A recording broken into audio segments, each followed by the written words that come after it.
సంఘం పోలీస్ స్టేషన్లో CI Vemareddy, SI Rajesh CC కెమెరాల ఏర్పాటుపై వ్యాపారస్తులతో అవగాహన కార్యక్రమాన్ని నిర్వహించారు.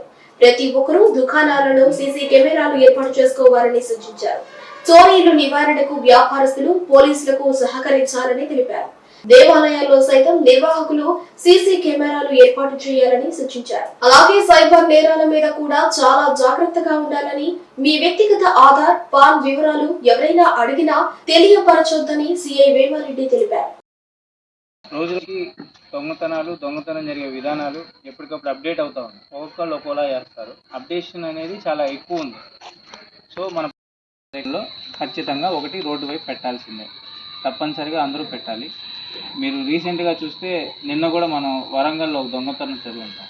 బ్యాంకులో 15 కోట్లు అంట, 15 కోట్లు బ్యాంక్ లోపల వెళ్ళి గ్యాస్ వెల్డర్స్తో మొత్తం పగలగొట్టేసి లోపల లాకర్లో అన్నీ తీసేసుకొని మొత్తం 15 కోట్లు వర్క్.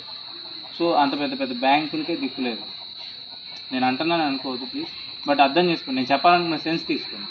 ఇంకా అందులో ఏంటంటే వాడు ఇంకో దాంట్లో వాడు ఏకంగా కవర్ చుట్టుకొని వచ్చాడు పగలగొట్టడం కోసం. ముఖానికి ఈ ప్లాస్టిక్ కవర్స్ ఉంటాయి కదా మనకి రోడ్డు మీద, ఆ కవర్స్ని ఇట్లా చుట్టేసుకొని దొంగతనం చేశాడు. అంత అప్డేట్ అవుతున్నారు ఒకళ్ళు రోజు. సో మనం ఎంత జాగ్రత్తలు తీసుకుంటే మన యొక్క సరుకు అనేది అంత సేఫ్గా ఉంటుంది. మీరు అనొచ్చు సార్, ఊళ్ళో వాళ్ళందరినీ వదిలేసి మాకే ఎందుకు పెడుతున్నారు, కానీ వాస్తవంగా ఊళ్ళో అన్ని ఇళ్లలో దొంగతనం జరిగిద్దో లేదో నాకు తెలియదు, కానీ షాపులు అయితే ఎక్కువ ప్రోన్ ఉంటుంది. అంటే ప్రోన్ అంటే నేరాలు జరిగేదానికి ఎక్కువ అవకాశం ఉంటుంది. మాకు పక్క జిల్లాల నుంచి, ప్రకాశం జిల్లా నుంచి కానీ, అటు తిరుపతి నుంచి కానీ, కడప నుంచి కానీ ఇన్ఫర్మేషన్ వచ్చినప్పుడు నేను 1 గంట దాకా మేలుకోనే ఉంటాను.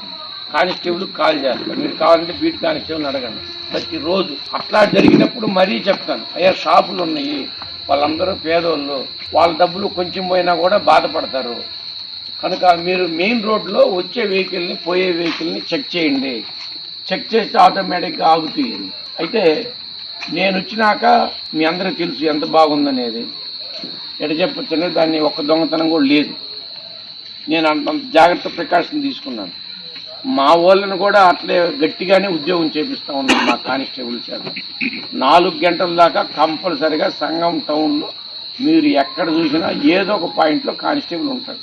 ఈరోజు మా నెల్లూరు జిల్లా SP Shri G Krishnakanth IPS గారి ఆదేశాల మేరకు సీసీ కెమెరాల గురించి సంఘం హెడ్ క్వార్టర్లో పెట్టమని చెప్పి షాప్ కీపర్స్ అందరూ మరియు ఓనర్స్ అందరికీ సమావేశం ఏర్పాటు చేయడం జరిగింది. ఈ సమావేశం ఏర్పాటు చేసినందువల్ల వాళ్ళందరికీ ఇది అవగాహన కలిగి మేము సొంతగా కెమెరాలు పెట్టుకుంటామని చెప్పి ప్రామిస్ చేయడం జరిగింది. అందువల్ల అంటే సంఘం హెడ్ క్వార్టర్లోనే కాకుండా ప్రతి గ్రామంలో కూడా షాపులు ఉన్నటువంటి వాళ్ళు, ప్రతి గ్రామంలో ఉన్నటువంటి కొంచెమైనా సరే రిచ్ పర్సన్స్ ఎవరన్నా ఉంటే కంపల్సరీగా కెమెరాలు పెట్టుకోవాలని చెప్పి రిక్వెస్ట్ చేస్తున్నాను. అదేవిధంగా ప్రతి దేవాలయంలో ఆ దేవాలయంలో సంబంధించినటువంటి ట్రస్ట్ బోర్డు వాళ్ళు కానీ, మెంబర్లు కానీ, చైర్మన్ కానీ, గవర్నమెంట్ వాళ్ళు అయితే ఈవో కానీ కంపల్సరీగా 4 కెమెరాలు ప్రతి దేవాలయానికి పెట్టాలని చెప్పి రిక్వెస్ట్ చేస్తూ ఉన్నాము.